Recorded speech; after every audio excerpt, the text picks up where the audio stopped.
What is happening, everybody? We are live. We are on the air. Your pal Hal hanging out with you right here on Backchannel. I'm excited to be with you. It's Tuesday, the 30th. Can you believe we are the year is almost over?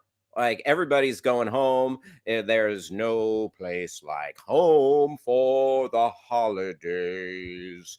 And yeah, that's the year, it's essentially done. We've done it. You know what? Can let's let's press fast forward and cut to New Year's. All right, because everybody's going home. Nobody's doing any more work. That's it. We are, yeah, it's cashed. It's 2022 today. I said it. Yeah, but it's actually it's going to be December tomorrow, and I can't believe it. It's flown by. 2021 sped by after the slog that was 2020. 2021 a little better, and who knows? Omicron is in the air. Omicron, that, yeah, sounds like it is absolutely Autobots, Decepticons, and Omicrons. It sounds like a Transformer character. We talked about it yesterday, and it would be either a Saturn or a Scion. Travis and I were talking about that yesterday. But it's good to have you here hanging out with your pal Hal. Thanks for joining us. We're going to be going strong 2 hours. It's an 03 right now on the West Coast, and it's 2:03 on the East Coast. I'm going to be with you till 4 o'clock East Coast time, 1 p.m. West Coast time, and we're going to be having some fun. We're going to be talking about some trending topics, what's in the news. We're going to be talking about comedy. We're going to have some goofs, some laughs, some good times, and I appreciate you hanging out with us today. And I would love it. I would be absolutely thrilled if you would participate in the show. And you can talk to us. You can let us know what you're thinking by getting your smart device's attention and using the magic word say, and then you put in whatever info, whatever you want to say after that. So smart device, say, do you think self-driving cars will take over the world? Say, is Omicron going to defeat Optimus Prime in the war to get the Allspark? You remember the Allspark from the first Transformers movie? Is Omicron going after the Allspark? We can talk about that if that's what you want to ask me. You can also communicate with us by going to backchannel.tv. Go there. You can type in your questions, old school style. We're also live on YouTube right now. Listen, there are so many ways to access this program. It's just silly. And lighting our way through the dark tunnel of this stream is, just got a message from my mom. She's hanging out with us. She's hanging out and helping us all have a good time here. Producer Travis Reeves. Travis, what is happening? What is happening, pal? What's going on? How's your Tuesday so far? Has it gone off the rails? Is it solid? Is it everything you hoped? Yeah, we're on schedule. Tuesday's looking good. For the first time in what feels like forever, I feel on the rails. Good. Yeah. Very nice. Oh, yeah. Yeah. Better to be on the rails than off, unless you're out on the town and it's like, woo, we are off the rails. We are flying off the rails. I am several drinks in. And should not be conducting a train. Mm-hmm. Oh my goodness, I should not be on any rails. I should I am, oh my goodness. Or sometimes when, like, if you're out partying, some people will snort fat rails. Yeah, that's true. That's a whole different kind of rail. Okay? Yeah. A little of that Bolivian marching powder. But that's was that you? I heard that the other day I heard it phrased as that for the first time, and I think that might have been on this. Maybe I was reading something. It was the cactus. We were talking Oh, yesterday. yes. Yeah. Yeah. Bolivian marching powder, Colombian marching powder, booger sugar. Wow. Yep. That's great. Or just snow. Uh, you know, the Falcon and the Winter Soldier. That's about a story about a couple of drug dealers, right? Yeah. On Disney Plus. Yes. Uh, so do you feel like the year has flown by, or Absolutely. do we always feel like that, or is it like, wow, this year's a slog? I guess 2020 felt like a slog, right? It did. 2020, the time distortion is real.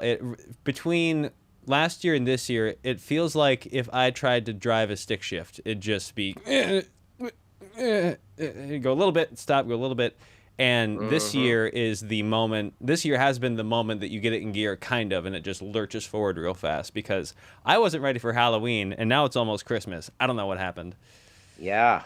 Wow. It seems like moments ago we were talking about Halloween, and we were. Did you dress up? No, my costume was I had a big week. Gotcha. Yeah. Gotcha. We Wait, I decided what does that mean exactly? if anybody asked me what I was going as, I just say I had a big week. I kind of shake my head and look down. My gambit has always been instead of dressing up, I host a party, which sounds like a lot more work than dressing up, and it is, but it feels like less work to me. Gotcha. Okay. To me, dressing up is the simplest world because I've done sketch comedy 20 years. So I just look around me and I've got like a fake mustache here, and here's a headband, and like I put on like a t-shirt and jogging shorts, and I'm like 1970s marathoner That's whatever. Really I like that. That could be a little cold. I think I'm coming. Yeah, especially against those harsh Los Angeles Octobers. Every once in a while, you got to wear a light jacket. You got to wear a light jacket sometimes. I'm wearing one. I got one right now. Oh, there you go. Oh, well, we're in. We're steadily approaching the harsh Los Angeles winter. I know the sun didn't come out today until 9 a.m. where I lived. What? Yeah, thought we were gonna be snowed in. Oh my goodness. It's those Alaskan, like 19 hours of darkness. Oh, yeah, no. I meant that it didn't break through the crowd. That we had some light cloud cover until 9. No, we didn't have eternal night. I have a few friends that live in Alaska, and it changes people. Alaska and Vermont. Oh, are they on the run states. from the law? Are they on the run from the law? Did they commit crimes? They kind of, not gonna lie, I don't think so, but I think they're just jumping. They're just kind of what's the word? Like nipping it in the bud by just going to Alaska first. Gotcha. Because here's your Pal Hal word of advice to any would-be criminals out there. I'm talking to you if you're a felon, if you're thinking about committing some major crimes. Once you do it and the crime is done, first off, don't do it. Okay, let's just get that out of the way. Don't do the crimes. Okay, obey the laws. Obey the laws. Yeah. For the most part, and unless it's like some laws, it's like Yeah. some laws, like. If you listen, if you want to default on your student loans, go ahead. But for the would-be criminals out there, if you're gonna do the crimes, if you're not gonna listen to me and you're gonna just commit major crimes, go to Alaska afterwards. All right, buy the ticket first. Do the crime, go straight to the airport. Book the ticket under a different name. Yes, good idea. If possible. If possible. Yeah. Can you do that? Can you have like all of your fake passports, like IDs made up? Your Pal Hal, the show that helps all the would-be criminals. That's kind of our thing. at this point. We'll teach you how to dispose of a body, Mm-hmm. surpass any surveillance or security systems, Mm-hmm. how to hack into networks. Right. Uh, Basically, we are your source for all things dark web. Yep. Should we rebrand? Is instead of doing comedy and goofs and nonsense, should we rebrand as your you're like a one-stop shop for criminals? I'll run that up the flagpole at the next producer meeting, and I'll see if that flies. Yeah, for some reason, I think the folks at Backchannel might not want this show to Then why be name it Backchannel? That even in the right. name, right? Yes. Yeah. Like, I'm a back channel boy. What do you need? The black market. Oh, I Yeah. got my fingers on the pulse. I got my fingers in a lot of pies. And I'm not talking about last week's pumpkin pie, baby. Crime Uh pies. Crime pies. uh that's a hot, tasty crime pie. uh, we do great as criminals. Uh, you know what? I feel I don't think I have the intestinal fortitude for that. I think my anxiety would get the better of me. Yeah. Yeah. Um, I just don't Also, need that much hassle in my life, I think. I'm tired. yeah, and on top of that, like I have too much of a conscience. I would have my conscience just like in my ear, just like you shouldn't have done that. That was a bad move. What the hell were you thinking? Like I couldn't be like like a remorseless. Like here's the thing. You Hmm. know what? I could not be a remorseless killer. Yeah. That I'm just putting that out there. If anyone is like looking at me right now and they're like, "Oh, Hal seems like just a cold-blooded murderer." I don't think that's me. I think I'd be like, "Oh, what did I do? Oh boy, they're gonna catch me, and I feel bad about it. Like as bad as anything was, I shouldn't have done that." Like, so that's here's the Your Pal Hal promise. I'm not a cold-blooded killer or a warm-blooded killer. You Travis, have on the blood. You're on not the a other killer. hand, Travis, Hmm? you on the other hand, What is it? The nah, I don't lighting? think. I No, no. couldn't. I couldn't. I wouldn't. I absolutely shouldn't. All right. So for the time being, we are going to keep it on the straight and narrow. But listen, anything's subject to change. Anything's subject to change, and we'll see. If the bottom falls out of the economy and the country, and we start living in, it becomes dystopian. If the Hmm. dystopian future just Hmm. becomes that much more dystopian, then who knows? Maybe all laws will fall by the wayside. Yeah. And but until then, we're gonna just we're gonna stay on the straight and narrow and jump into some trending topics. Let's move along and get into the Twitterverse, the Twitter sphere, and see. Take a little look at what's happening on the Twitter website. Do you guys ever check out that Twitter website? That can be a good time. That I can waste I could waste more time than I care to talk about on the Twitter website.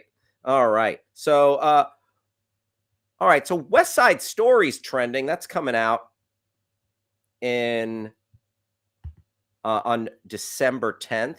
Steven Spielberg's West Side Story. Yeah, there's a beautiful picture of it. So, are we going to get? Is West Side Story going to be a box office hit? That's a good question.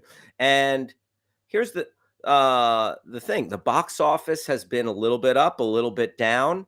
West Side Story going to it's going to be in theaters only. I wonder if the big musical release this summer, In the Heights, Lin-Manuel Miranda's follow-up. It was actually his first musical, but then theatrical follow-up to Hamilton. That disappointed at the theaters and box office wise. But it's all weird and it's all relative because we're in this pandemic. So is it even fair to look at any of the box office info for these things? So let's see, is In the Heights, does In the Heights have any reviews up yet on Rotten Tomatoes? Or is it, as they say, or not In the Heights, West Side Story, or as they say, is the embargo still up? West Side Story, here we go. Ansel Elgort. And nope, nothing on the tomato meter yet. No review. It is radio silence so far. So you got Ansel Elgort, a newcomer. I don't really know her. Rachel Zegler. I guess she's the love interest. Corey Stoll. I like him. You saw him. You know him from House of Cards, the Sopranos movie, Many Saints of Brooklyn. Rita Moreno, the great Rita Moreno. She is an EGOT winner. She has just ticked all the boxes. She won. So what's the EGOT? The Emmy, the Grammy, the Oscar, and the Tony. And word on the street is she also won a Webby. I think she won a Webby. Also a Streamy, and a Clio Award for like commercials. And I heard Rita Moreno also won an ESPY because she had a brief stint as a goaltender for the Vancouver Canucks and won Best Hockey Player. She won an ESPY. I'm just horsing around. Rita Moreno, a national treasure, wonderful. And she was in the original West Side Story. Now she's coming back, and she's like 87 years old. A national treasure. There's let me quick look this up. There's a documentary about Rita Moreno that I was checking out. My wife was watching it the other day. I am a noted wife guy. Listen, big fan of the wife. Oops. I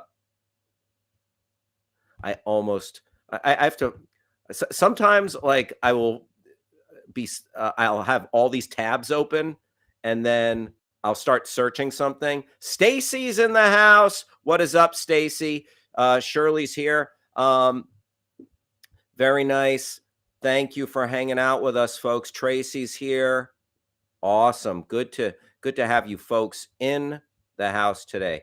Okay, the Rita Moreno documentary. Oh, here we go. Rita Moreno, Just a Girl Who Decided to Go. Just a Girl Who Decided to Go for It. That's a long title. Okay. Rita Moreno, Just a Girl Who Decided to Go for It. It's a lot of words. That's a wordy title, but it's a great story and absolutely a trailblazer for Latinx actors and actresses, 100%, and a national treasure, to be sure. Also, notably in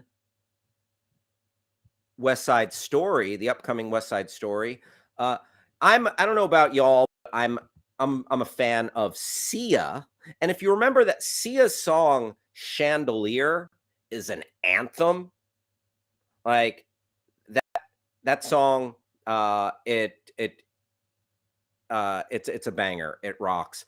And if you remember the video, it's Maddie Ziegler, who's this kid that was on what is it, Dance Moms or something like that, and she became kind of this muse for Sia, and she was in that weird video with Shia LaBeouf also, which it's a little creepy, but the Chandelier video is just like a triumphant celebratory video. And Maddie Ziegler is like a dance prodigy, so it makes sense that she would be in this film.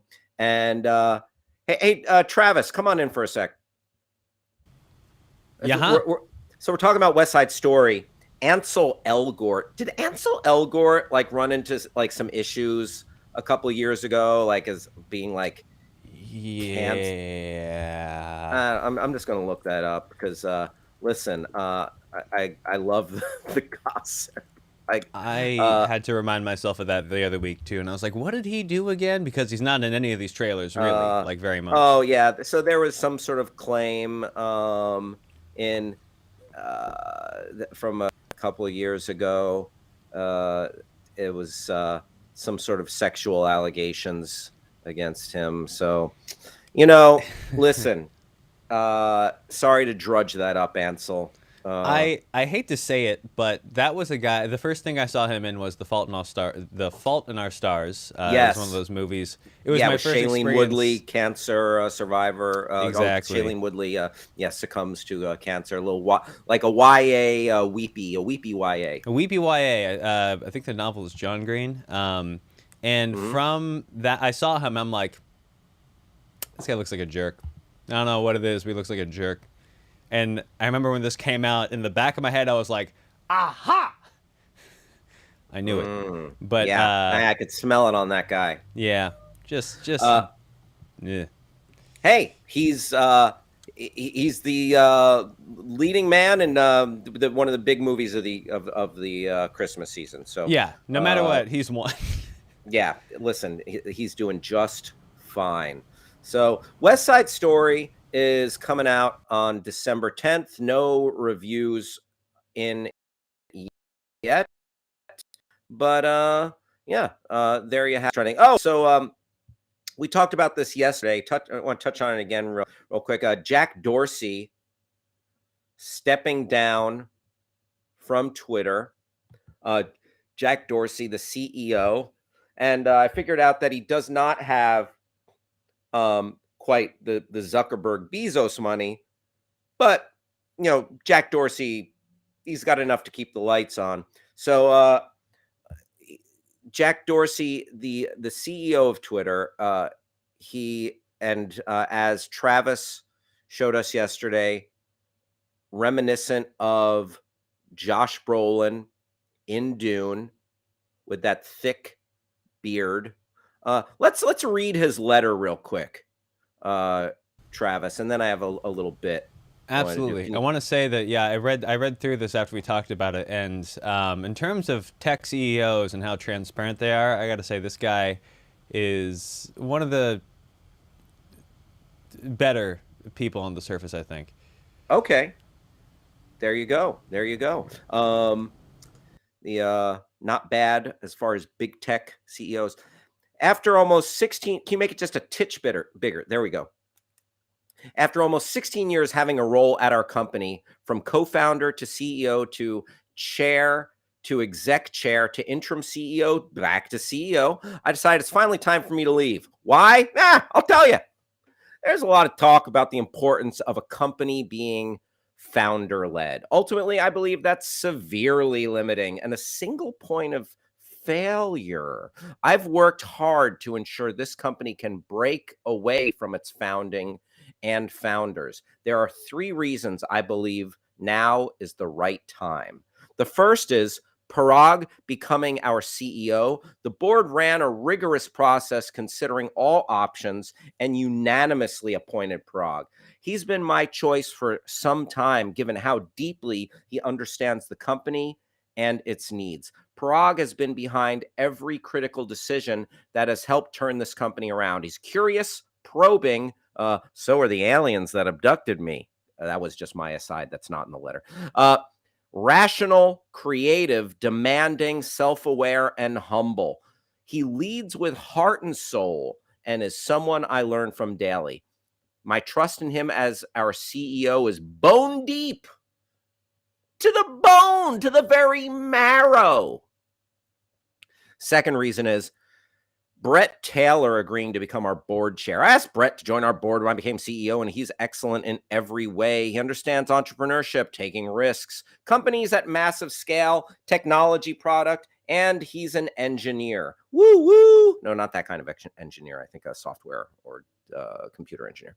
All of the things the board and the company deserve right now. Having Brett in this leadership role gives me a lot of confidence in the strength of our board. The third is all of you. Oh, he's talking about us.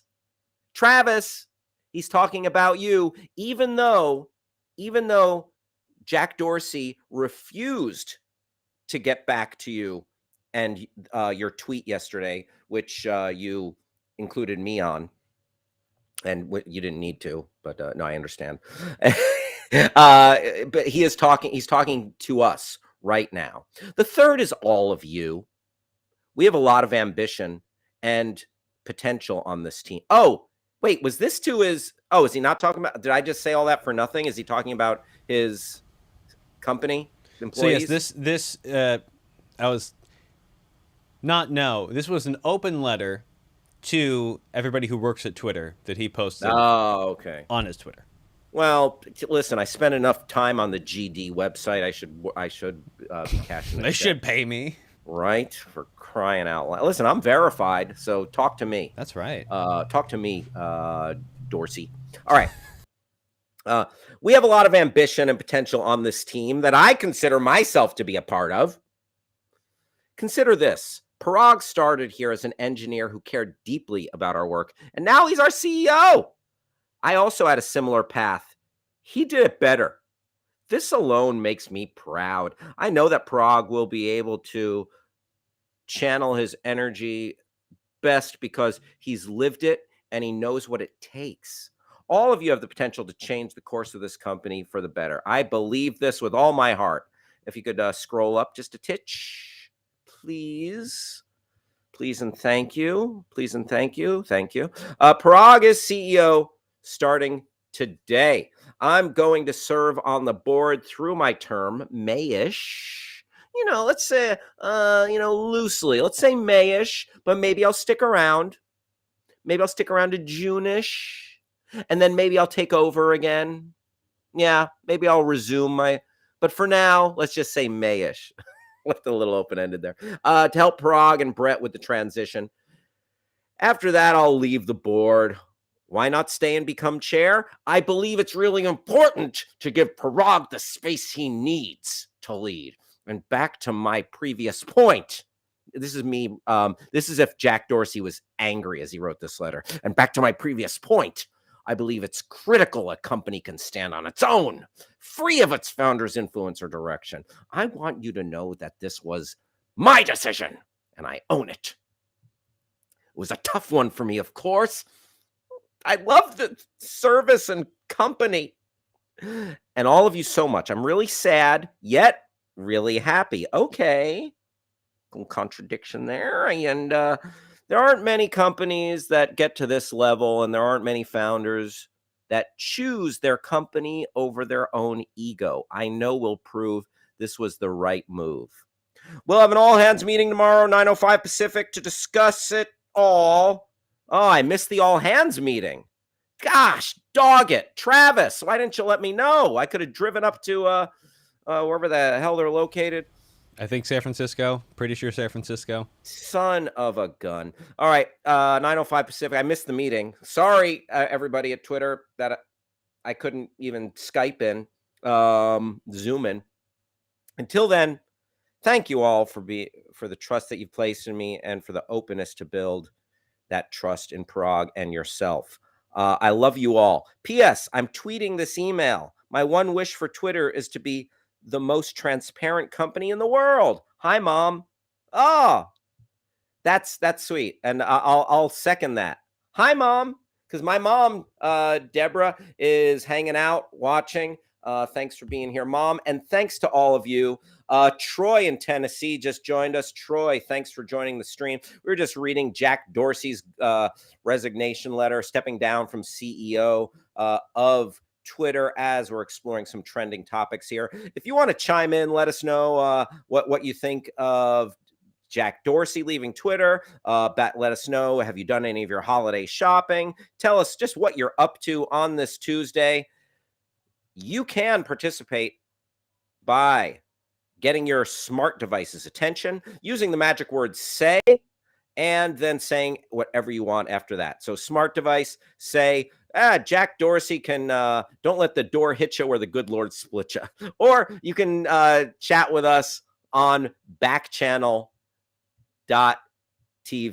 Backchannel.tv, and chit chat with us there. Stacy, good to see you hanging out with us. Glad to have you here as always. Thank you for being a great pal of your pal Hal. So we read Jack Dorsey's letter. Now, I got a very exclusive piece of information here. We have 5 potential things that Jack Dorsey might be doing after he leaves Twitter. We have an exclusive list with Jack Dorsey's to-do list that he will be embarking on once he leaves Twitter. So he's leaving in Mayish, I guess, and according to the letter. And what is this billionaire gonna go do? This billionaire entrepreneur? That's what we're wondering. And so yes. Oh, look at that, Travis, Johnny on the spot. All right, I'm efforting this list, pulling it up here. Don't ask me how I got Jack Dorsey's personal to-do list for after he leaves Twitter. This is exclusive content. We are breaking right here with this quote unquote alleged Jack Dorsey to-do list. All right. Number 1 on this to-do list: DMT and karaoke all day, all night. So I didn't know this. Didn't realize he was such a karaoke enthusiast. Hey, Travis, you around? You know it. Oh, goodness. Travis, you ever done that DMT? No. Okay. What is the DMT? So I don't know too much about it, but from what I understand, it's the chemical your brain releases when you die. Yes. And there's some way to synthesize something like it. Yeah, and like Joe Rogan is really into it, right? Huh. I didn't know that. The only experience I have with it is there was a band that I used to like in high school. And I remember one time I was cutting a record with another band, and the producer had worked with that first band I had mentioned, and he was like, "Oh yeah, they would all do DMT right before they went on stage." Holy moly! Yeah. Well, so that's number 1 on Jack Dorsey's to-do list: DMT and karaoke. So kind of like that band, I guess. Kind of like that experience. Yeah. He's Second, gonna have James Corden. Oh, is that carpool? You know what? Carpool karaoke on DMT sounds. That's a recipe for like an automotive disaster. Yeah. That's a car wreck waiting to happen. All right. Oh, my mother's drinking black cherry berry tea, herbal tea. Very nice, mother. Very nice. Okay. Next on Jack Dorsey's to-do list: start a fight club. Just start a fight club. An underground, bare-knuckled, brutal fight club where I guess all sorts of people can come and fight till who knows if it'll be to the death or what. Number 3. Oh, the third thing: finally take a stand against hate speech. Finally take a firm stand against destructive Hate speech, Jack Dorsey. It's good. You know what? Some would say you should have done it while you were CEO of Twitter. Enforced it on the site that much more. But okay. But he's going to, you know what? Better late than never, some people might say. Not me. I should have done it before. Number 4, get way into astrology. Just just lose himself in the astrological charts. And do readings. Very nice. Number 5. Oh, okay. I was wondering about this. Create a laser to shoot down the billionaires that go to space. So Jack Dorsey, not going to go to space, but he's going to create a laser to shoot down the other billionaires that go to space. And the last thing we have on Jack Dorsey's to-do list once he leaves Twitter, finally become a licensed massage therapist. Gotcha. So he's always had those healing hands, but they've been unlicensed. So now he's going to get that massage license. Wow. You know, he might need to pick up a few bucks since he is no longer going to be employed by the Twitter, right? That's right. Yeah, he's going to be unemployed as of, well, I guess yesterday. Yeah, well, but Mayish, there's like a transitionary period. Yeah, yeah. He gave a loose buffer there. So that's an exclusive. That's a Your Pal Hal exclusive. Those are the things on Jack Dorsey's post-Twitter to-do list. Yeah, I mean, he is rich as heck. That is true. And we are rich here today. I had $1 for every trending topic, Travis. I could buy lunch. And you are hanging out with Your Pal Hal. I want to thank you for being here. It is 11:38 on the West Coast. It is 2:38 on the East Coast. We're going to be with you to 4 p.m. on the East Coast. Going to be with you till 1 p.m. on the West Coast. We're here 5 days a week, Monday through Friday, 2 hours a day. Thank you for kicking it with us. I appreciate you. And again, please communicate with us. I want to know what you're feeling. I want to know what you're up to. Rachel, shout out to you. Thanks for joining us today. Let's see a couple more trending topics on Twitter that I was interested in. Oh, okay. Yeah. Not a fun story, but this is something that's in the news. Kim Powell. This is a terrible story, actually, and just kind of a disgraceful thing. The trial of the Minnesota police officer who grabbed the wrong weapon and ended up killing someone in a traffic stop. So she was going for the taser, accidentally grabbed the gun. That's not good. So this Kim Powell trial is starting. It's like how the hell does that happen? It's like, oh, I'm going for the soft Q-tip to put in my ear. Oh no, I put a pencil in my brain. Like, no, like, how do you not have the hand feel to know? Yeah, that just seems like one of these you had one job kind of situations. Yeah, the former Minnesota police officer Kimberly Potter. Jury selection began on November 30th in the manslaughter trial of ex-Minnesota cop Kim Potter, not Kim Powell. Misspoke there. For the fatal shooting of Dante Wright, a 20-year-old black man during a traffic stop on April 11th, 2021. The former suburban Minneapolis police officer claims that she mistook her gun for a taser during the stop and fatally shot Wright. Potter resigned from her position following the incident.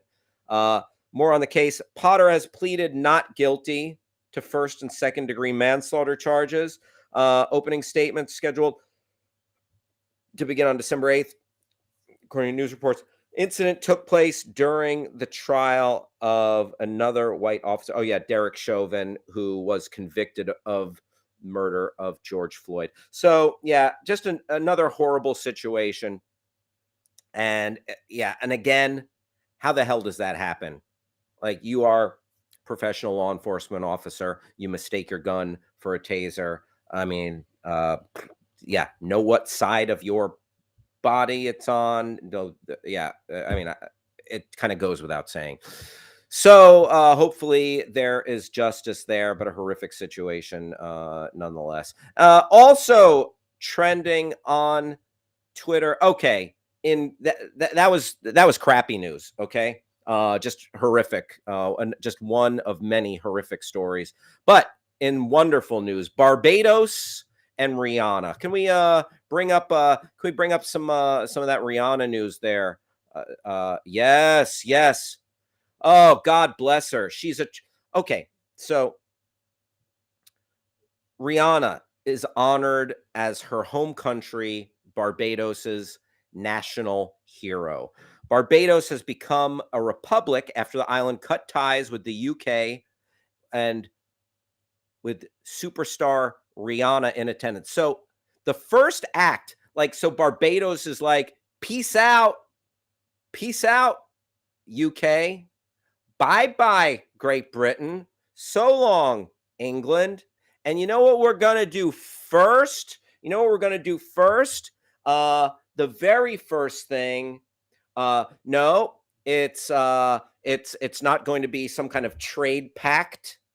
No, it's not going to be something different regarding our infrastructure now that we're no longer involved with the UK. No, it's not going to be adjusting some sort of global stock market initiatives. Nothing to do with our infrastructure. It's naming Rihanna its national hero. And damn it, I salute that. I am 100% here for Rihanna. And not only that, here's a political hot take from me. Rihanna should be everyone's national hero. That's right. The United States, France, Zimbabwe, Japan, countries, get it together. Does it get any better? Is there anyone more wonderful? Oh, go back to that picture of Rihanna walking, and can you blow it up? Is that Travis Scott with her? Or not Travis Scott, sorry. A$AP Rocky? Is that A$AP Rocky? Because I know that they were together for a hot second. No, it's not. It's not. Okay, I didn't see the guy's face. I think that's just an officer of some kind. An officer of some sort. I want to know, are she and A$AP Rocky still together? I mean, because I hope for his sake after this. Yes. Oh my goodness. So no sign of A$AP Rocky at this ceremony. Oh, but God bless Rihanna, and I celebrate. And oh my goodness, what just a picture of loveliness. Like, she's wearing just a piece of fabric that is just draped around her and looking looking straight, gorgeous. And here's the thing: why name Rihanna your national hero? Here's a few reasons. Great music for years. She's got, not only does she make great music, but she also creates beautiful undergarments for women and men with her Savage Fenty brand. Can you bring up some Savage Fenty here? Can you search? I want to see what happens when this might be too hot for Backchannel, but what happens when you search Savage Fenty? I'll do that. I do want to point out real quick that yes. With this award, her official title is The Right Excellent Robin Rihanna Fenty. Wow. Right? Yeah. Damn. That's like, that title is like as sick as the Mother of Dragons title from Game of Thrones. What was that? Okay, grab me a Fenty picture that's not too hot for Backchannel, and I want to search the Mother of Dragons long title.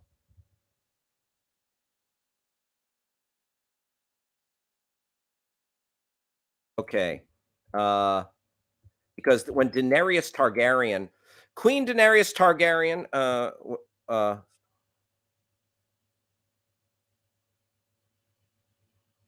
yes, here we go.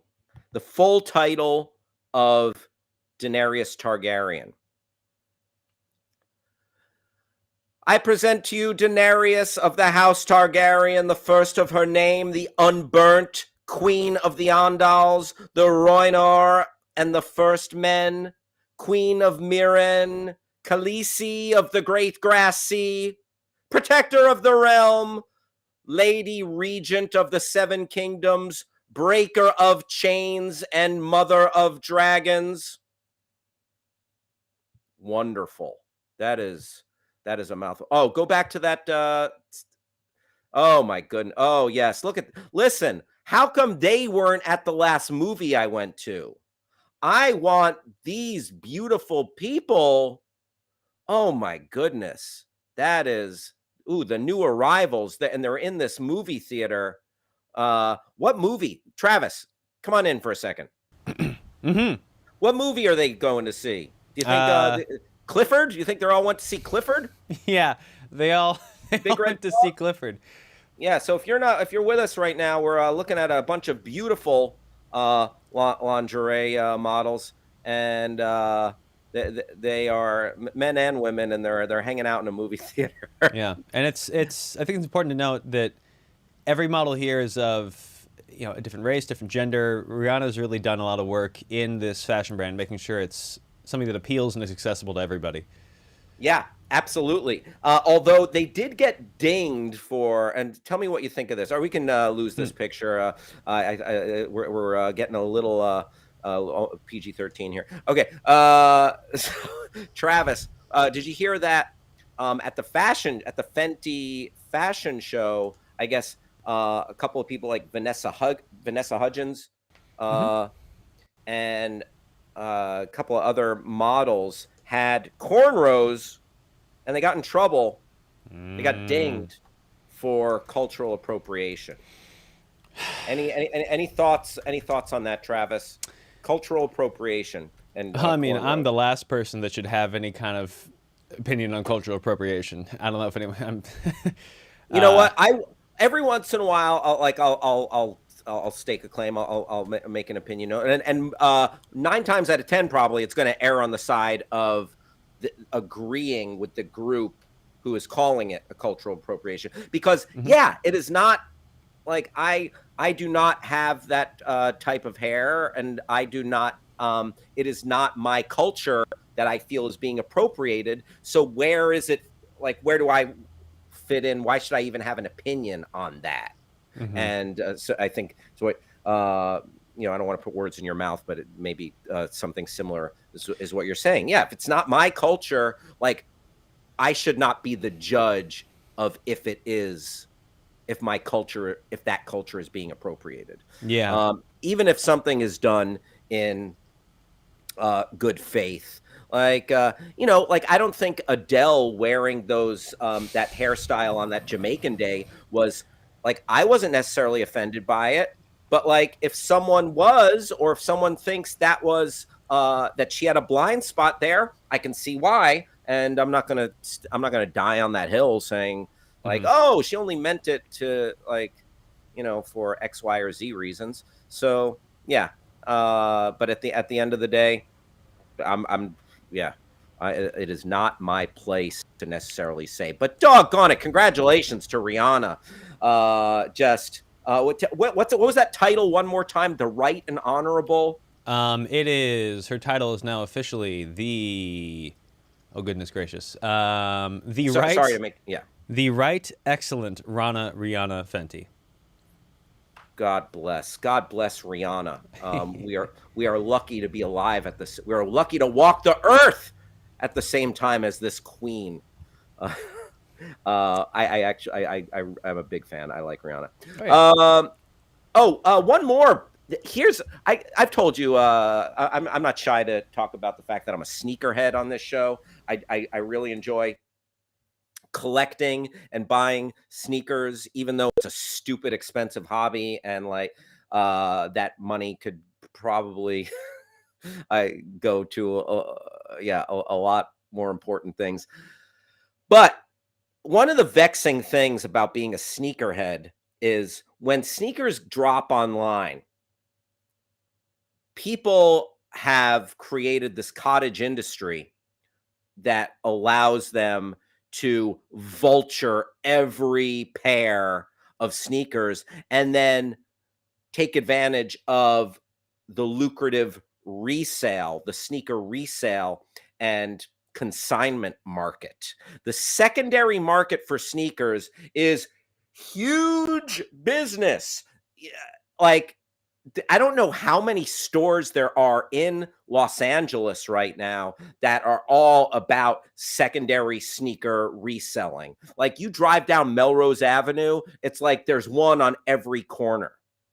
You go down Fairfax, sneaker resellers like crazy.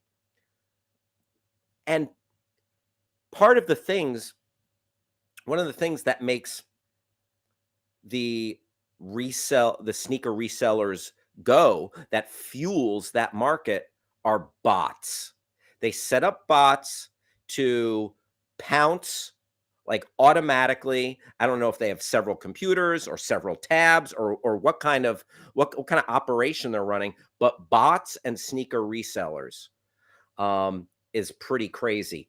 But the reason why I bring all this nonsense up is because there are some bills being proposed that would get rid of the bots, and not just for sneakers but for toys, because this happens when online toys are released, and we're in like the holiday season. Just the other day we were talking about Jingle All the Way Man. Well, nowadays you not head to the toy store to fight Arnold Schwarzenegger and Sinbad as you're trying to get Turbo Man. You might do it online. And whoever has the bots, that's who got the Turbo Man. So, Travis, can you find this bill, the bot bill, the Democratic bot bill, the anti bot, the Doing my best. thank Oh, you. there we go. I think I've got something here. This is a good picture. Democrats announce a Oh bill yes, to stop bots from stealing Christmas. yes, just like the Grinch stole Christmas. Uh, Yes. yeah. Let's see if we can. From CNET. All Politicians right. attempt to resurrect the Stopping Grinch Bots Act, that's the real name of the thing, as the 2021 holiday shopping season hits its full stride. Oh, hell yeah. A group of Democratic lawmakers from the House and Senate Monday introduced the Stopping Grinch Bots Act in an attempt to curb the trend of bots scooping up entire inventories of the hottest holiday gifts online. Yes, stop scooping up all those Jordans, you dumb bots. I got to get my cool gray Jordan 11s, and selling them at often ridiculously inflated prices. These so-called Grinch bots make it virtually impossible to get popular gifts online. Yep, at retail prices, forcing online shoppers to overpay or just straight up miss out. Representative Paul Tonko of New York, along with Senator Richard Blumenthal of Connecticut, Charles Schumer of New York, Ben Lay Lujan of New Mexico, introduced the bill. There you go. So, cut to me waking up when the sneakers drop and scoring a sick pair of J's, sick pair of Jordans. That's it. That's it. One more check of trending. Okay. Think we'll skip this last one I've written down, and let's go ahead and jump over to our Twitter account deep dive. You know what? Every once in a while, we will check out a particular Twitter account and see what is happening. I'll let you know who we're going to deep dive in just a sec. But I just want to give you a little station identification. You're hanging out with your pal Hal right here on Backchannel. We have some great, funny, informative hosts talking to you, hanging out with you all day long. And I am going to be here until 1 p.m. on the West Coast, 4 p.m. on the East Coast. It is currently 11:56 on the West Coast, 2:56 on the East Coast. And I would love it if you would communicate with us. Tell us, do you have any thoughts on these Grinch bots, and stopping them, or any thoughts on the wonderful and regal Rihanna, or anything else? And you can let us know by you can talk to us right here, right now, and you will be part of the show. I will shout you out. We're going to be having fun together. And if you get your smart device's attention and then use the word say, and then throw in any comment that you want. So smart device, say, Rihanna should be elected queen of the universe. Or smart device, say, the Grinch stole my lunch. Or go to backchannel.tv and you can chat with us there. So the Twitter account deep dive we are going to do today is none other than former Major League Baseball player Jose Canseco. So Jose Canseco is he was an all-star, and he was also an all-world weird dude. So did a lot of stuff. He known steroid user, and he became known for also outing some fellow steroid users. He basically was a steroid snitch. And also, I guess he dated Madonna briefly back in the day. And he's had, I guess there's a mugshot of him right there in his Twitter pictures. And he's a very interesting tweeter. He's an odd dude. And we are going to take a look at the odd world of Jose Canseco. All right, Mr. 40-40, 40 home runs, 40 stolen bases, two-time World Series champion, six-time All-Star bookings. There's an email there if you want to book Jose Canseco for an appearance, a supermarket opening, a bar mitzvah, whatever you want. Shopcanseco.com. All right, so yeah, you can. Hey, who knew? You can get some of your Christmas shopping here and get some Jose Canseco merch. A robust following, over 500,000 follows. Here's the thing. It's because he's an unusual dude. So let's take a look at some of his tweets. Just watch the first game of the 1988 World Series versus Oakland. Is Kirk Gibson, you're the man. Okay, yeah. Classic moment, Major League Baseball. Very nice. Okay, I will be at Jose Canseco's Showtime Car Wash this Friday from 1 to 2 p.m. Come get a car wash, cheap gas, and an autograph. See you then. All right, a man of the people, owns a car wash. Glad he's diversified in his business holdings. Nicely done, Jose Canseco. Let's keep going here. I have some interesting news about Alex Rodriguez. If you want to know, ask me on Cameo. Ooh, what's the juicy stuff about A-Rod? I used to, you know what? A-Rod, A-Rod's had an interesting ride. A-Rod was very popular baseball player. Then A-Rod became reviled because it came out that he used steroids, and everyone's like, oh, screw you, A-Rod. And then he seemed to be like just kind of an egomaniac. And A-Rod also just all about A-Rod. There's A-Rod. But then A-Rod started popping up everywhere and doing broadcasts for baseball, and then dating J-Lo. I know, listen, I say it every day.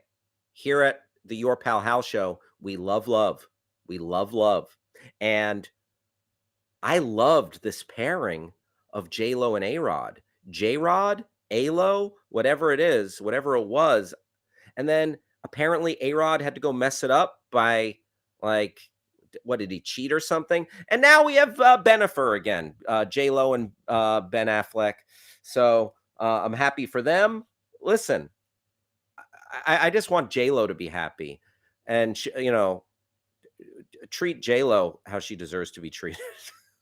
But back to Jose Canseco. Jose has got some interesting news. Okay, this next interesting news on Aero. This next one is a doozy. Flying to New York this morning, my plane crashed. I was swimming to my appearance, and aliens picked me up, and they're going to drop me off at my appearance at 1:00 today. See you guys then. So Jose Canseco, spinning yarns. He's got jokes. I for one don't fully believe that story, but I wouldn't put it past Jose Canseco to have some sort of intergalactic connection. Let's keep going there. I will call the Internal Revenue Service again tomorrow and see if I could pay my bill. This is ridiculous. They come after you or put a lien on your property. What a joke. Okay, so yeah, some IRS issues for Jose Canseco. He's airing it out. This guy, he's got no filter. He says what's on his mind. He's an open book. He's an open book, Jose Canseco. How come every time I call, okay, more Internal Revenue Service. How come every time I call the Internal Revenue Service, they keep saying their call volume is too high? Call back tomorrow. Been trying to pay a bill for 3 weeks now. Well, that's every place you call. Have you noticed this?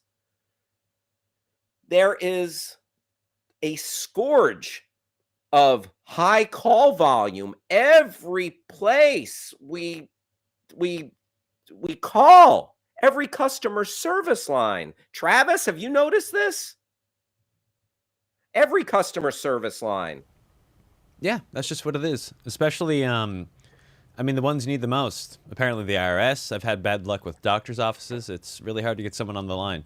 Yep. The phone company, airlines, forget it. I like this, though. He tweets like an uncle you have that just figured out how to text. Yes. And is just blowing you up with like the play-by-play of everything that's pissing him off that day. Oh, yeah. Okay.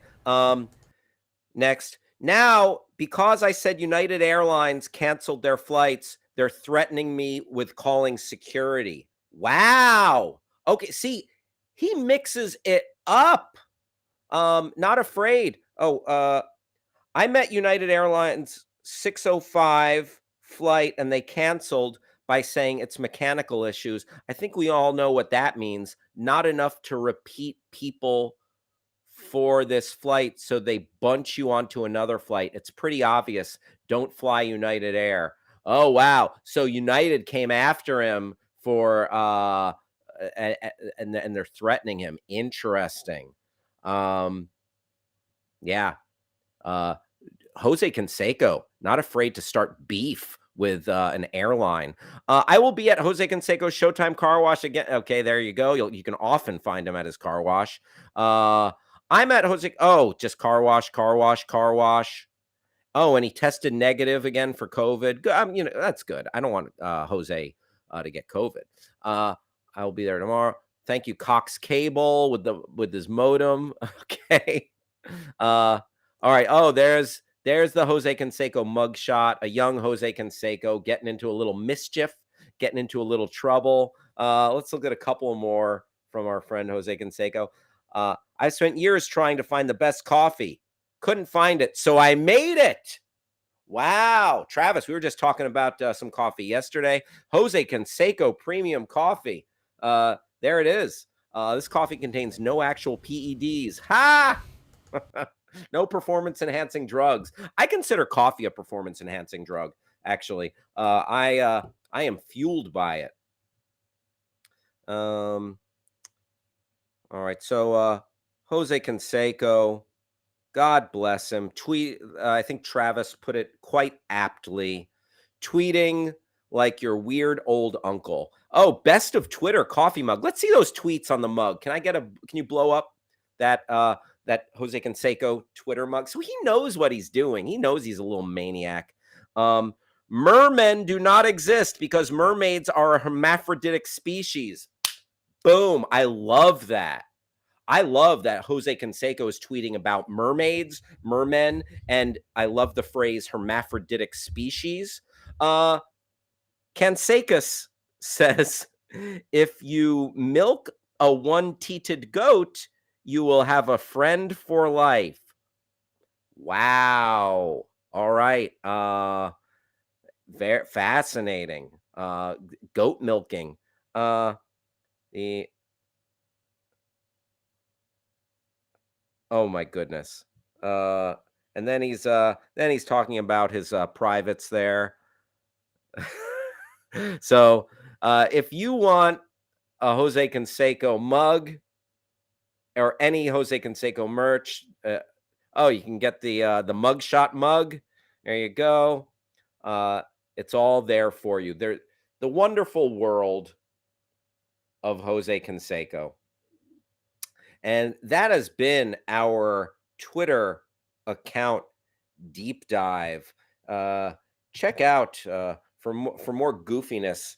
Go to search Jose Canseco at twitter.com. It is 12:07. Thanks for hanging out with your pal Hal right here on Backchannel. Going to be here till 1:00 on the West Coast. Going to be here till 4:00 on the East Coast. And now let's go to streaming recs and reviews of the day, where every day I do a ton of entertainment reporting and chatting, and I give you some information that I find pertinent, what to watch, what to avoid. And today we're going to talk about what's going to be new on streaming platforms and what is leaving streaming platforms, because you got new stuff dropping in December. So there's always new, exciting, fun movies that drop on Netflix and the other platforms. And then there's always going to be stuff that's leaving. So tonight is like your last day to watch some of these shows. Okay, so let's see what's leaving Netflix come December. All right.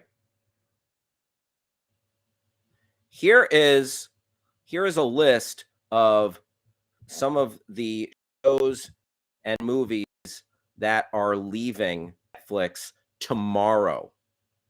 Tomorrow. All right. And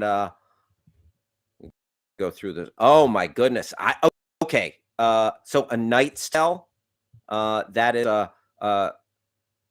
a classic from 2001, and some people might want to check that out. What else?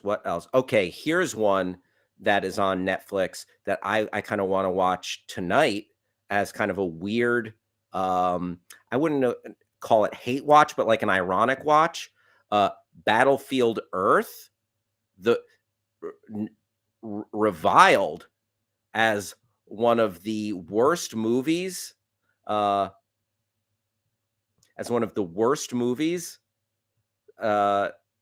ever made. John Travolta, taken off an L. Ron Hubbard story. Yeah, what's worse, Battlefield Earth or Cats? Good question. But I might have to watch Battlefield Earth tonight. That is because it leaves tomorrow. Gee whiz. Okay. What else is leaving Netflix? Chef is a great movie. Chef is a wonderful little film from Jon Favreau, and about a guy who starts a chef that falls out of favor, loses his restaurant, starts a food truck. Clear and Present Danger with Harrison Ford.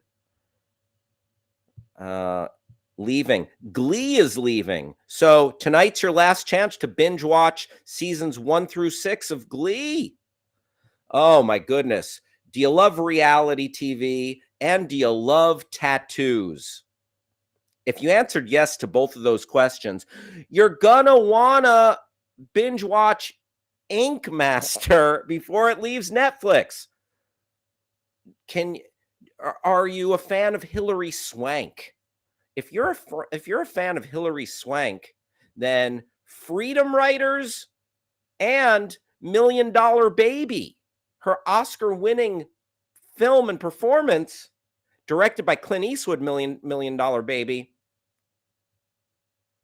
that is leaving. That is leaving. Those are both leaving Netflix. I don't even know what this movie is, but it's just got a sick title, Ninja Assassin. Ninja Assassin is leaving. Oh, okay. Peppermint, the weird action movie where I guess what is it? Jennifer Garner tries to do her best Black Widow or whatever. Peppermint's leaving Netflix. Oh, one of my favorite comedies. This movie does such a great job of combining action and comedy. Pineapple Express. Like, listen, you could do a lot worse than smoking a doober and watching Pineapple Express. Love that. Love that movie. Danny McBride, Seth Rogen, and the semi-canceled James Franco. Hey, Travis, you want to come in here for a sec? I've seen Ninja Assassin. I completely forgot about that movie. Oh, what? Give us. Can you give us a thumbnail or just a short review? Yeah, I saw it in the midst of like a 4-movie double feature in a theater in 2009 when it came out. And Oh, so you were theater hopping. Oh, those were the theater hopping days. Woo. Oh, yeah. We've talked about this before, right? Yeah, that was a separate one. That wasn't the zenith, the theater hopping peak. But I remember it was. Mm-hmm. It's absolutely something to throw on if you're like, I want a kind of a dumb action movie that's like, you know, you get exactly what it delivers in the title. The promise of the premise. It's a ninja. Wow. He's an assassin. There you go. There you go. Boom. Pays off. Yeah. Pays off. A lot off. of blood.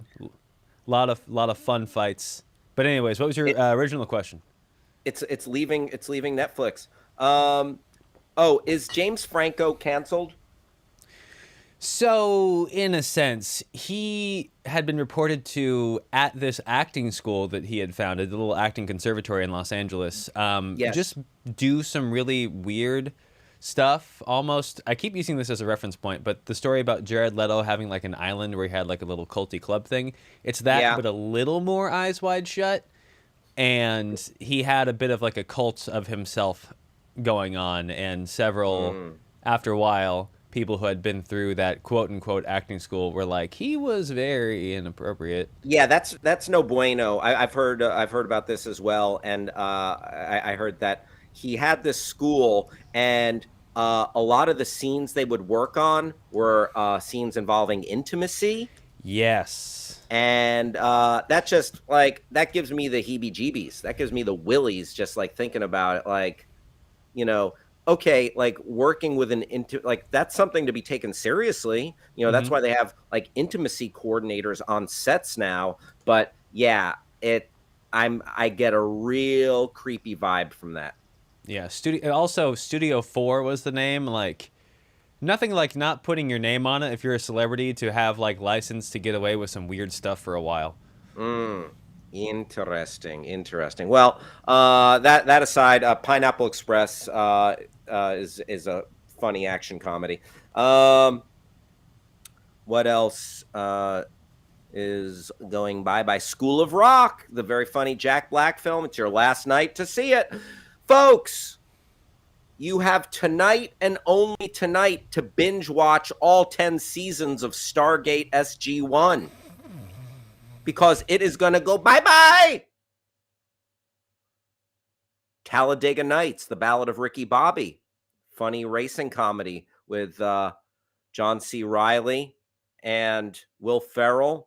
Shake and bake, baby. The Bachelorette, gone after tonight. The Exorcist 3, bye-bye, exorcised after tonight. Eddie Murphy's very good comedy, The Golden Child, So Long After Tonight. Oh, Matthew McConaughey is going to get in his Lincoln and drive away because the Lincoln Lawyer is going bye-bye. Oh, we talked about Clint Eastwood earlier with $1 Million Baby. Outlaw Josie Wales is getting on his horse and riding out to pasture. No more on Netflix after tonight, baby. Oh, this show Turn on, I think it's from AMC, about like Benedict Arnold Revolutionary War type spies. That's going away. Waterworld. No, we are losing Waterworld. The Kevin Costner, Dennis Hopper, Gene Triplehorn classic. We're in a world of salt water. Where's the fresh water? Dennis Hopper is the leader of the quote unquote the smokers. Was the name of that, like the baddies? This was known. So crazy thing about this show or about this movie, Waterworld known as a major flop, a major disappointment. Waterworld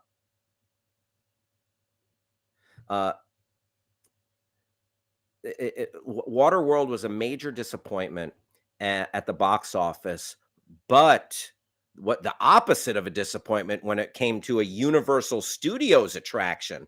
The Waterworld Universal Studios stunt show, I think it might still be going. Is it? 25 years of Waterworld. Wow. So a live Sea War spectacular. That is crazy.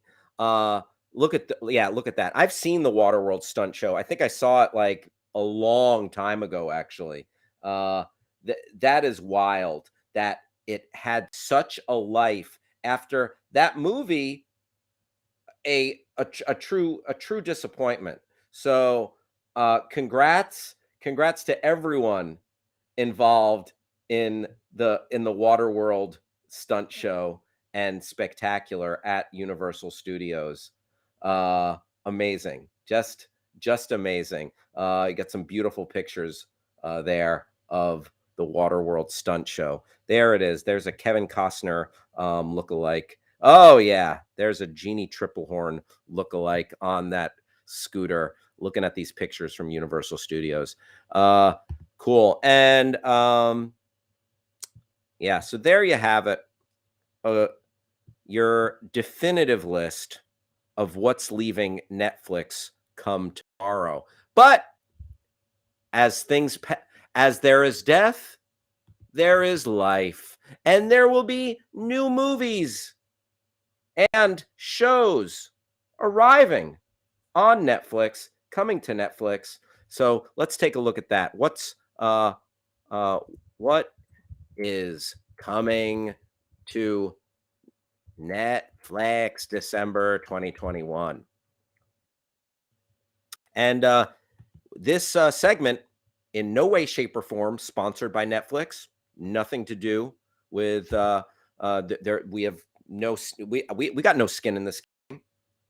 But if you want your pal Hal to be a mindless corporate shill for you, all you got to do is ask and pony up a little bit of that, a little bit of this, a little bit of ooh. That's what I'm talking about. Look at those. Look at all those ones. Oh, there was a 10 in there. Flashing a very modest billfold.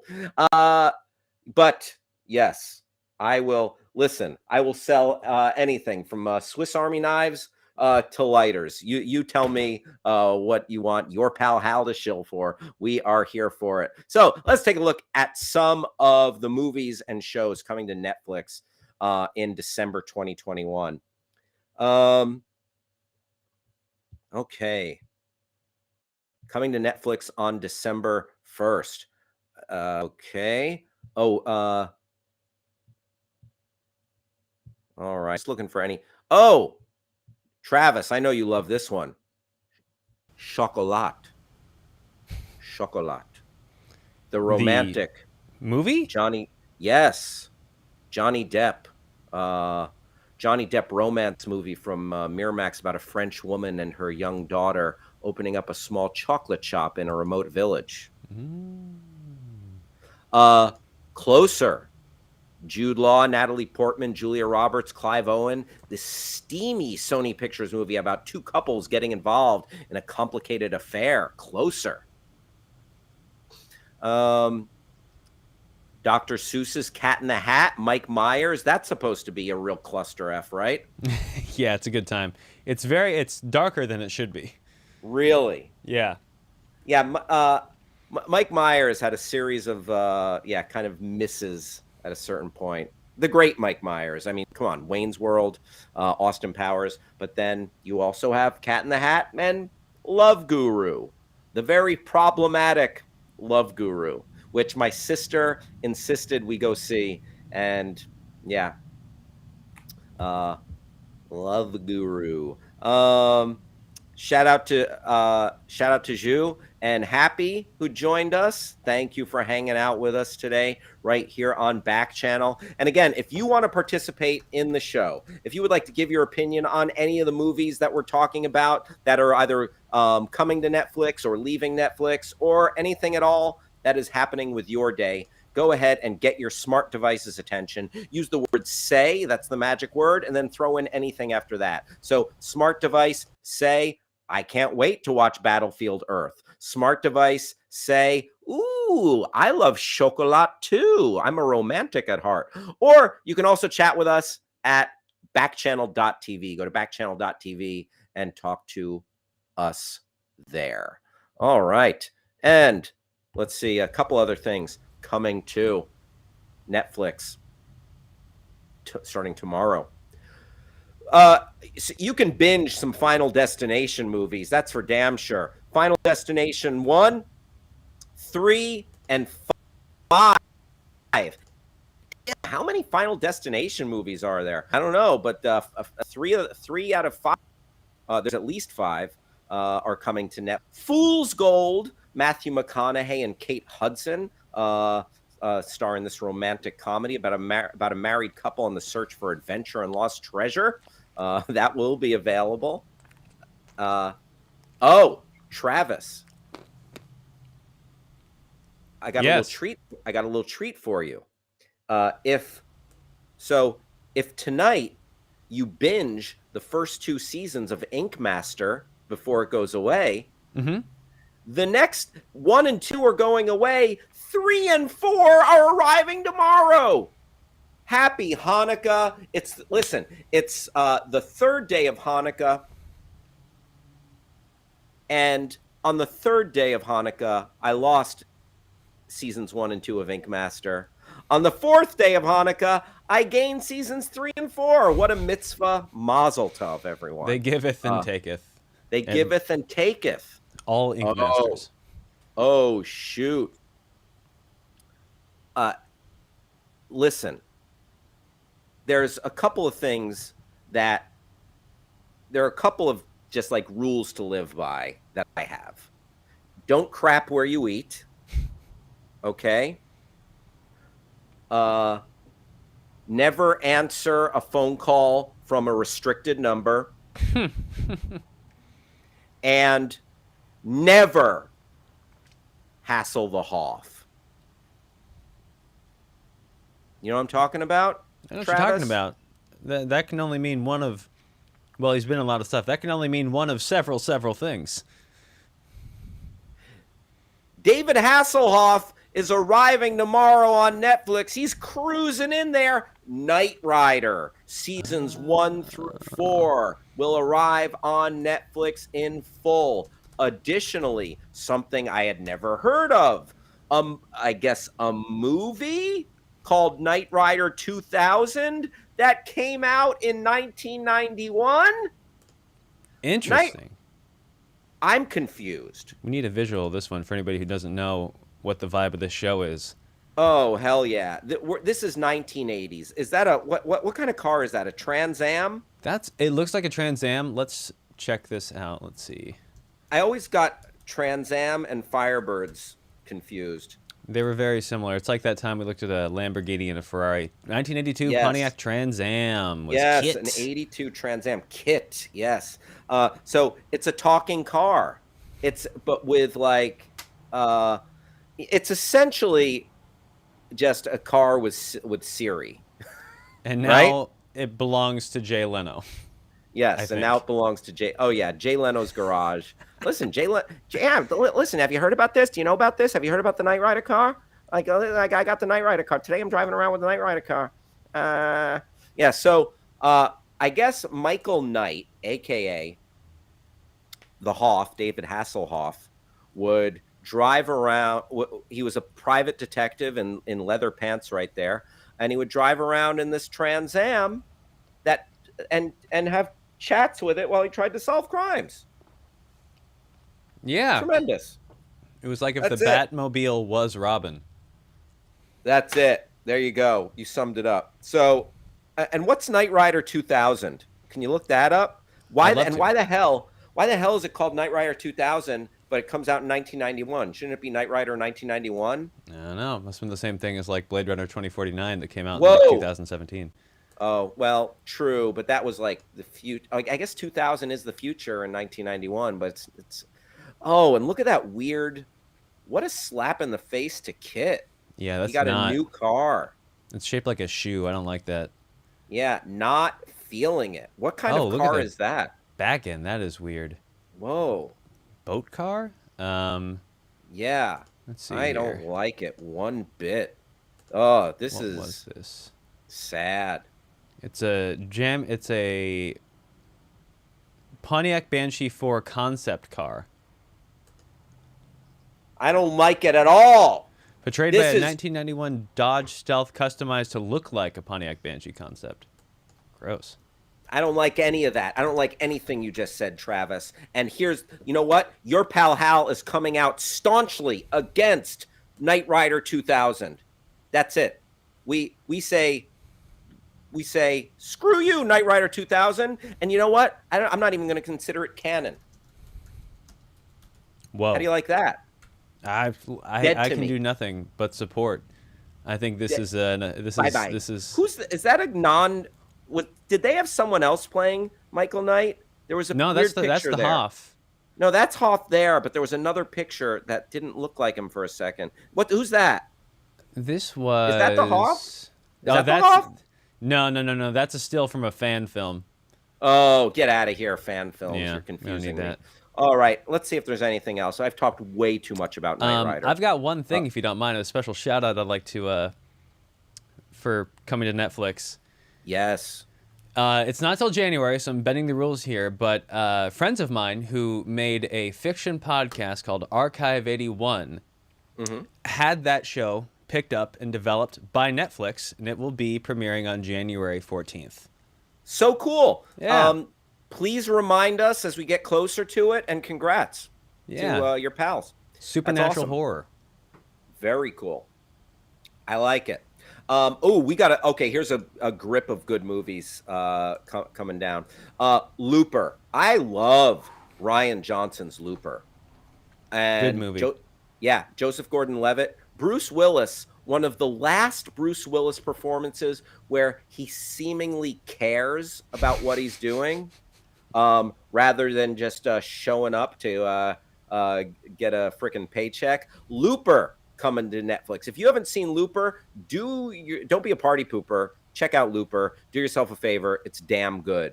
Lost in Space season 3. I haven't really watched any of the Lost in Space show, but that season 3 is going to be here. Oh, the very good Tom Cruise, Steven Spielberg thriller, Minority Report. Mm-hmm. Ooh, Pet Sematary, very spooky. The first one, the 1989, not the remake. So I don't know if you can find the remake anywhere and compare and contrast.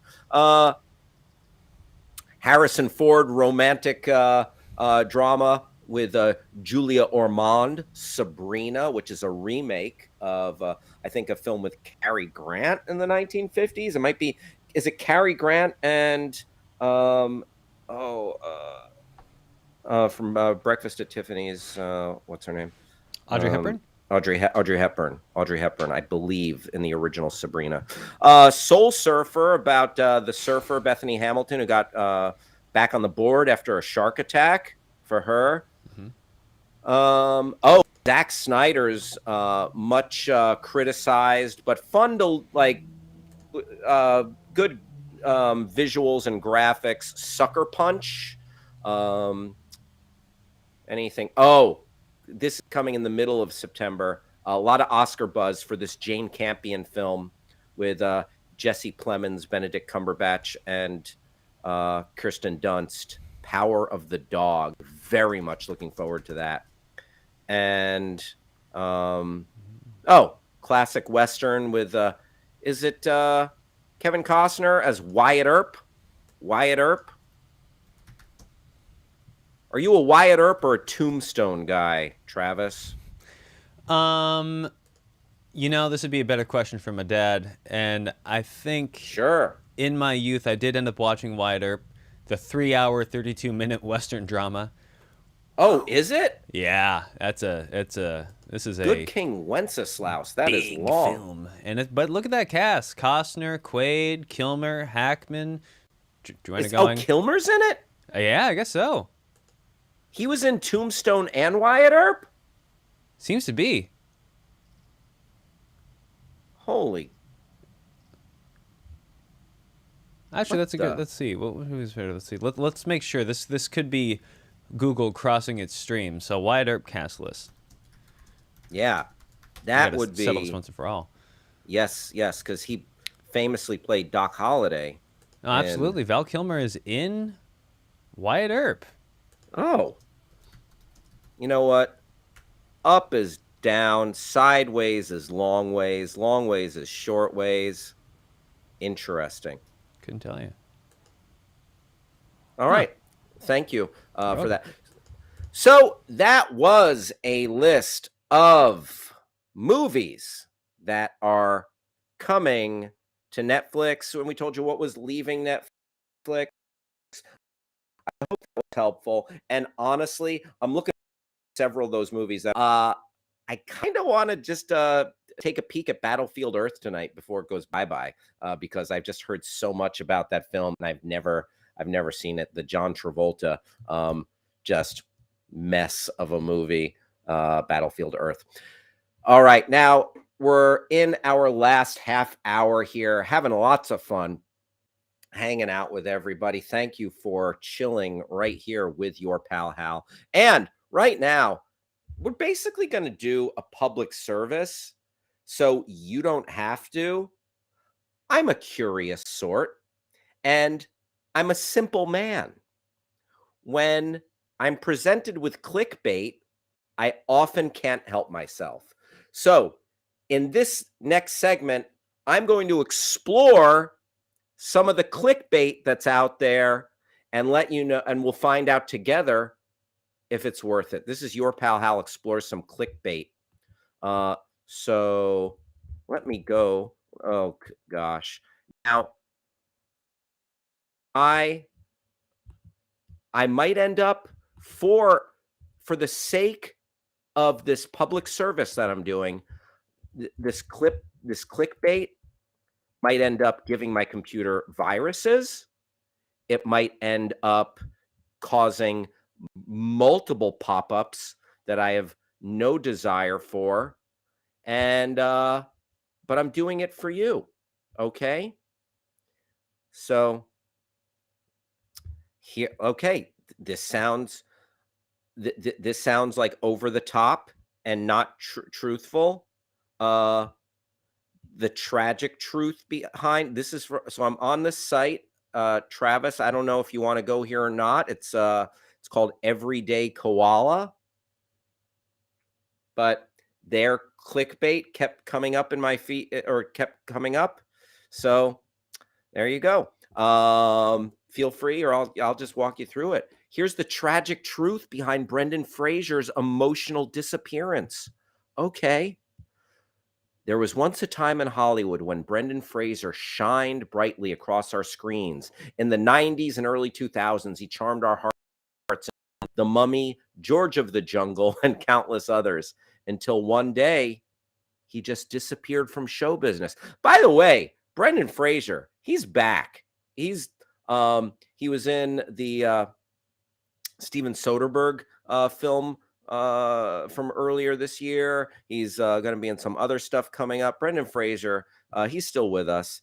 He's doing well. So we've got his humble beginnings and his early interest in acting. So it's, yeah. So I don't know. Where's the, okay, no tragic, nothing tragic yet. Let's see. Is it really tragic? Okay. Star on the rise. He's a serious actor, going deep into his roles. All right. Going deeper in his roles. The Jungle, shattering stereotype. Okay. So, Brendan was 28 by the time he filled George of the Jungle and admitted that keeping his physique wasn't exactly easy. I look at myself then and I just see a walking steak. Fraser said regarding his level of fitness back then, how he was forced to be on a diet. Oh, wow. Yes. Very thin, very like buff. Unfortunately, his devilish charm ended up being more trouble than it was worth in later years. He found himself in a truly uncomfortable situation. That one is actually the main reason that from his disappearance from stardom. I mean, seems a little harsh. Before things took a dark turn, Fraser was riding the wave of success better than most. He also wasn't a prima donna on set and did all of his own stunts. Okay. He was a critic darling. All right, let's see where it can mark here. Success, and there he is with his lovely wife. Okay, here's the thing about clickbait, and remember this, folks. If you ever got to jump to the clickbait, they're going to make you scroll or click through a lot of crap to get through the heading, to get to the thing you were looking for, the dark reason why Brendan Fraser left Hollywood. Okay, so he's still riding high. Like, I've been scrolling forever and I'm not at the thing, like he's riding high. Okay, then a few things took a major toll on Brendan Fraser. His body's breaking down in the early 2000s. I believe I probably was trying too hard in a way that's destructive, Brendan Fraser admitted to GQ. By the time I did the Mummy picture in China, I was put together with tape and ice. Gotcha. Then he had some major movie flops. Oh, poor Brendan Fraser. Oh, Dudley Do-Right, Monkey Bone, early films that Brendan Fraser starred in that were incredible flops. No. And it turns out that Brendan Fraser was dealing with some serious personal issues. An uncomfortable incident. Oh my goodness. Okay, so now Brendan Fraser, an innocent luncheon. In 2003 at the Beverly Hills Hotel, and it was a summer's night, and Brendan Fraser was attending a fancy luncheon hosted by the Foreign Press, the same organization that hosts the renowned Golden Globes. As Fraser recalls in an interview with GQ, he was about to leave the hotel when a former Hollywood Foreign Press Association president reached out to shake his hand. Sadly, the innocent handshake turned into a grab of intimate parts. All Fraser felt was intense fear and panic. Yikes. Well, that's serious. That's horrible. Yeah. That sounds like just a horrible violation. Did not know about that.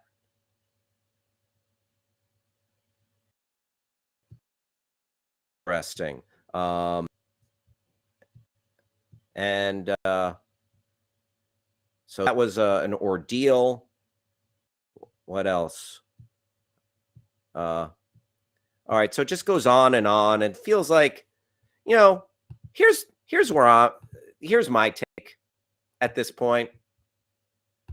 Let's celebrate Brendan Fraser. Okay. We are lucky to have Brendan Fraser in our lives. Brendan Fraser, I'm glad that you're back doing movies, in the spotlight that much more. And clickbait, I threw it so you don't have to. Let's take a look at one more piece of clickbait here. I am taking one for the team. I am going through the clickbait to atone for all of our sins. Here are famous celebrity feuds that we can't stop talking about. All right. Oh boy. This is the clickbaitiest. Kanye West and Taylor Swift, the I'm gonna let you finish incident. Okay. Paris Hilton and Nicole Richie, from co-stars to no longer friends. Oh, what else? Monica, That Boy Is Mine drama, hit song from the 90s. They were feuding behind the scenes, and according to the producer of the song, Dallas Austin, there was some truth about that. Okay, dang. So this is interesting. So duet, they were going to have a duet at, I guess, the MTV Awards. And before they could even get to stage, Monica decked face, according to this producer. And the two didn't perform the song together. After that, Brandy performed the song solo, changing the lyrics to "The Song Is Mine" at the 2018 Essence Festival. Okay. Demi Lovato and Selena Gomez, those two singers, I guess, had a feud. How about that? So here's the thing. The clickbait title is that the celebrity feuds that we can't get enough of. I've had enough of the Demi Lovato, Selena Gomez feud. I don't know about you. More than enough. Britney Spears and Christina Aguilera. Okay. Hashtag free Britney. Hashtag leave Britney alone. And let's let them get along now. Let's let them be friends. Lady Gaga versus Madonna ripping off songs. Okay, we're past this. This is I call BS. I call BS on this clickbait. So here's where I'm coming down on this clickbait now, everybody. This clickbait, not worth it. You're welcome. You did not have to go down this rabbit hole. I did it for you. And you know what? I'm going to be recovering for a little while. I'm going to be nursing these wounds I've gotten from this clickbait this afternoon, rocking back and forth quietly. Send thoughts and prayers. Send thoughts and prayers is all I'm saying. Katy Perry versus Taylor Swift. Leah Michele versus the cast of Glee. So much clickbait that I'm so very over. Elton John versus Madonna lip syncing claims. Never even heard of that one. Now you're grasping at straws. I'm done with it. That was your Pal Hal goes down the bait rabbit hole for you. Woo-wee. Yeah, not a fan. I'm out. I'm out on the clickbait. But do that segment again. Pardon me while I adjust my camera here. We have come to a segment of the show that we simply call This or That. This or That asks you to decide between two things. Which is better? If you could only have one, which would you pick? Today is a very tough one. And I'm sorry to throw this decision at you. Is it Sopranos or Breaking Bad? Sopranos or Breaking Bad? Difficult decision here. So two of the great television 1-hour dramas, prestige, must-watch shows of all times. Of all time. Breaking Bad and The Sopranos. Both shows have had life after death. Sopranos, Many Saints of Newark. We still have a big appetite for The Sopranos.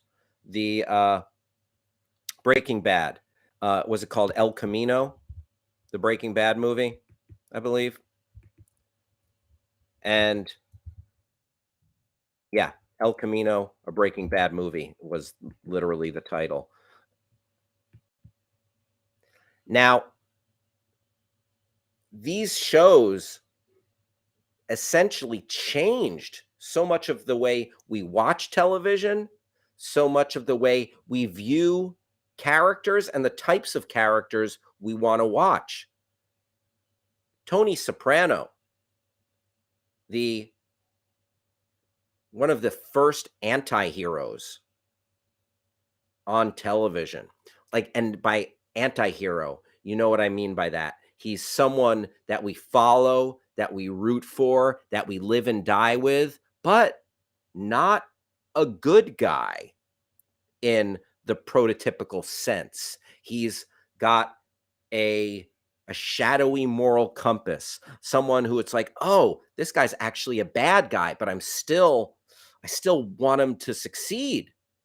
I think most of us in that final scene in The Sopranos in the diner, we didn't want Tony Soprano to die. He was our guy. Or is it Walter White, the guy who was diagnosed with cancer, became not just a meth dealer, a meth maker, and then became immersed in villainy. But we loved him. We loved Walter White. We lived with Walter White for season after season, and we didn't know what was going to happen. And not only is it these main characters, but then you have the rest of the cast. You have Jesse Pinkman. You have Christopher Moltisanti. And it's just such a rich history with both of these shows. Hey, Travis, let me ask you, do you have any do you have any take on this rivalry? Have you watched either or both of these shows? I've watched some of both. Gotcha. And I have many friends and family that are very dedicated to either one or both of the shows. Mm-hmm. And if I had to make the call, I'd probably go with Breaking Bad. I think it tickles my fancy a little bit more. Mm-hmm. Mm-hmm. Listen, this is a no-lose situation. Oh, yeah. I mean, like either show you pick. Yeah, Breaking Bad, Aaron Paul, Bryan Cranston, Aaron Paul, Anna Gunn as Skylar White. She was so great. And she was so good at being somewhat resistant to Walter White and not just going along with his plan that I think it's a testament to her that many of the fans disliked her. I think it meant that she was doing her job. But then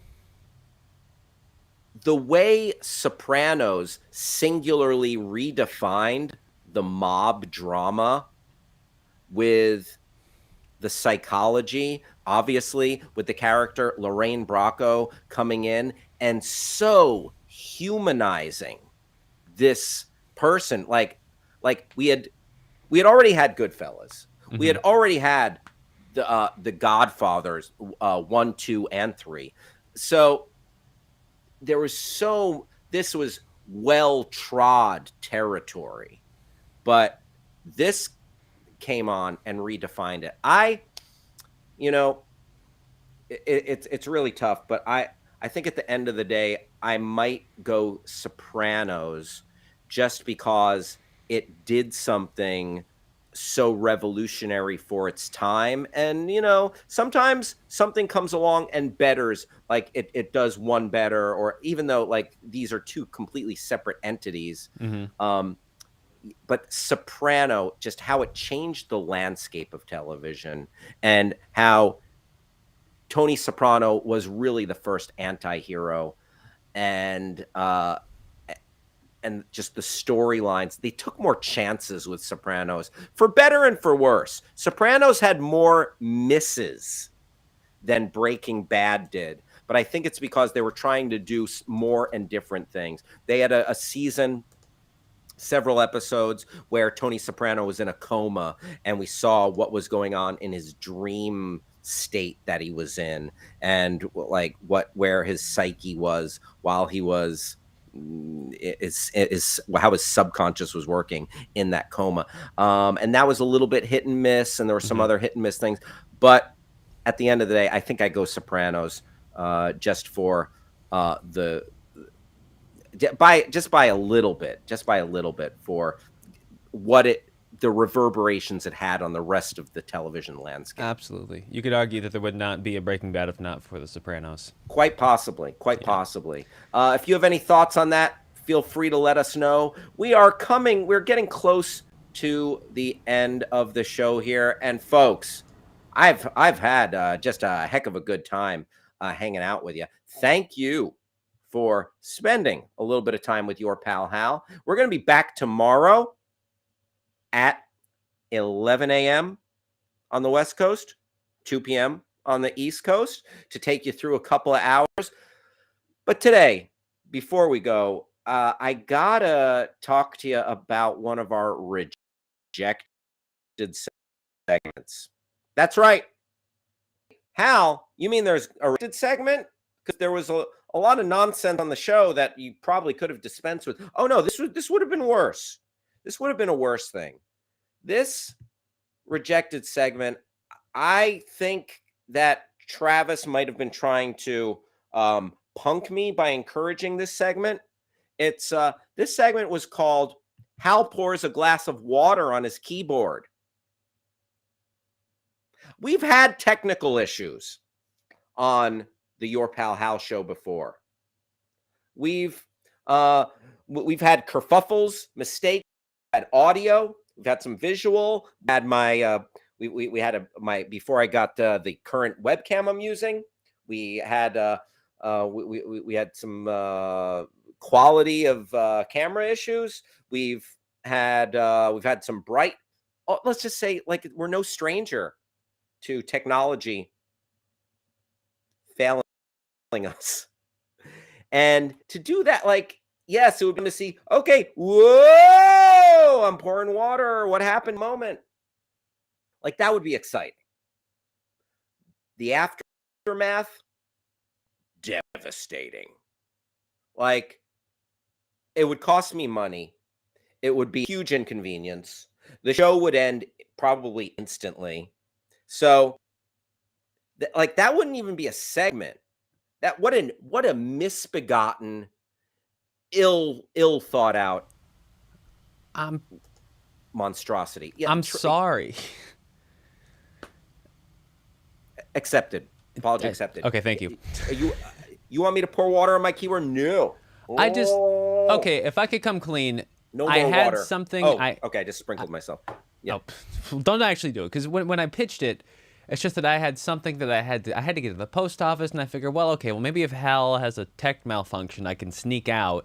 We can do maybe a half a show, and we could be like, it's out of our hands. So I was trying to induce that by making you pour water on your keyboard. And in hindsight, that was disrespectful and irresponsible, and I apologize. Listen. I get it. I understand that you have errands. You're busy man, things to do, places to go, people to see. But thank you for letting me know your thought process, Travis. And please don't ask me to destroy my equipment here again. I won't. Thank you, Travis. You know what? We are gonna call it a day here, but I had so much fun. Thanks again for hanging out with your pal Hal. More good times coming up tomorrow at 11 a.m. / 2 p.m. on the East Coast. And I want to thank everybody with Backchannel. I want to thank all the folks who have hung out and watched the show today. Got to thank producer Travis for lighting our way through the dark tunnel of this live stream. And I will see you tomorrow. Thanks for hanging out, everybody. Bye-bye.